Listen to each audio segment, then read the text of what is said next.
The next time you buy Parmesan cheese, watch out for the microchip. That's right, a microchip. Food producers around the world, such as Parmigiano, are going to even greater lengths to protect their billion-dollar markets against knockoffs. Welcome to That's Life, I swear. This podcast is about life's happenings in this world. Conjure up such words as intriguing, frightening, life-changing, inspiring, and more. I'm Rick Barron, your host. Here's the rest of the story. Parmigiano, often referred to as the king of cheeses, is a well-known Italian cheese loved for its exceptional taste and quality. However, its fame has made it a prime target for counterfeiters looking to exploit its premium status. This cheese is a hard, granular cheese produced in the Italian regions of Emilia-Romagna and is one of the most popular cheeses in the world, and is often used as a grated topping for pasta dishes. In recent years, there has been a growing problem of counterfeit cheese products. The cheese is often made with lower quality ingredients, and it's not aged for the required minimum of 12 months that Parmigiano does. Counterfeit foods can be difficult to distinguish from the real thing, and this has caused significant losses for many companies other than the cheese industry. Italian producers of Parmesan cheese have been fighting against imitations for years.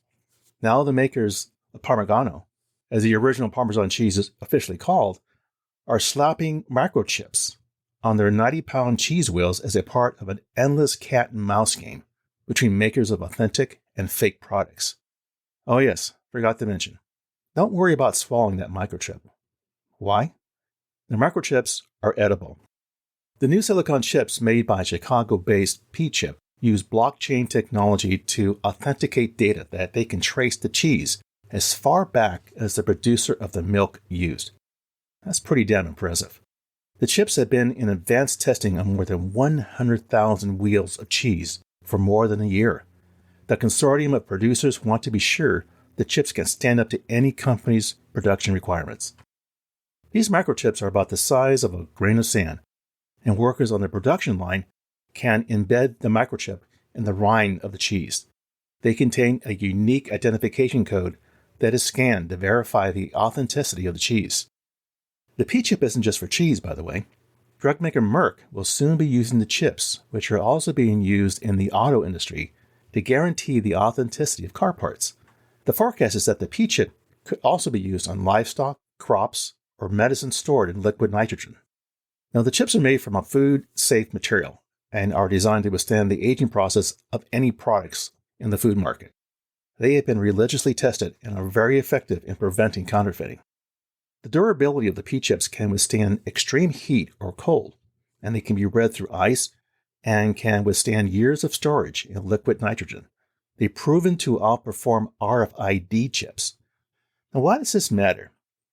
In a word, money. Other European food producers are also going to even greater lengths to protect their hollow brand names against knockoffs. Guaranteeing food authenticity is a big business in the European Union, with more than 3,500 EU products and growing. Now, the market was worth about $80 billion annually, equivalent to $87 billion, according to an EU study published in 2020. According to food industry analysts, the market has grown considerably in recent years due to adding new products to the list. Looking back at 2022, the latest report published by the European Commission showed that EU food trade totaled $401 billion during the year. That is a lot of money. Now, food fraud poses several problems. Now, here's a few of them. Economic impact. Counterfeiting erodes the reputation of the genuine product and results in significant economic losses for producers. Quality control. Counterfeit products may not meet the rigorous quality standards of genuine food producers, potentially jeopardizing consumer health. Another one, consumer trust. There is a big one. When consumers unknowingly purchase counterfeit products, their trust in the authenticity of the food producers' products can diminish. Now let's talk about the edible chips as a solution. Now, as I said, to tackle these challenges, Parmigiano producers have turned to advanced technology in the form of edible microchips. Now, these microchips are embedded in the cheese wheels during the production process and offer a multiple faceted solution to counterfeiting.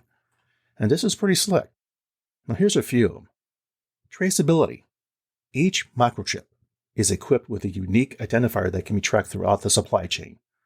This allows producers to monitor the movement of cheese wheels and verify their authenticity at every stage.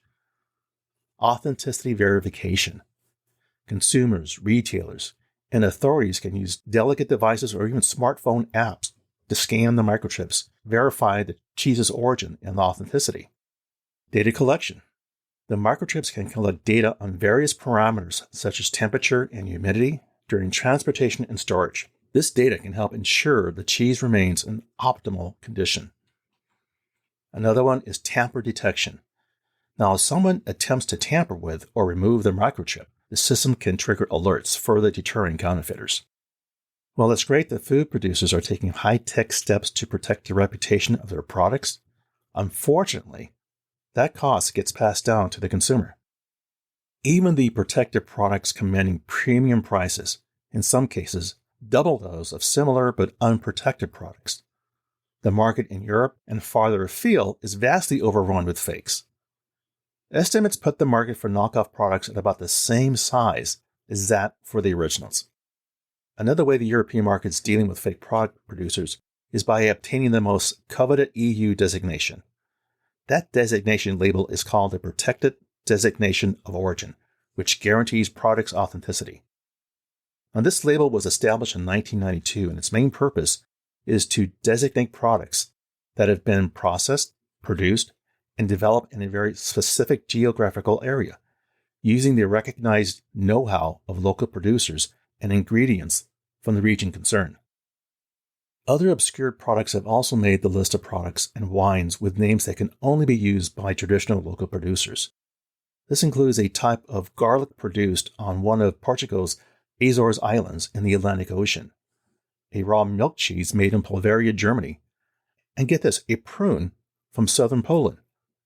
Italy has the most protected products, followed by France and Spain. New methods to guarantee the origin of products are being used across the European Union. Some wineries are putting serial numbers, invisible ink, and holograms on their bottles. So-called DNA fingerprinting of milk bacteria, which is pioneered in Switzerland, which isn't even in the EU, is now being tested inside the block to identify cheese. So what can we learn from the story? What's the takeaway?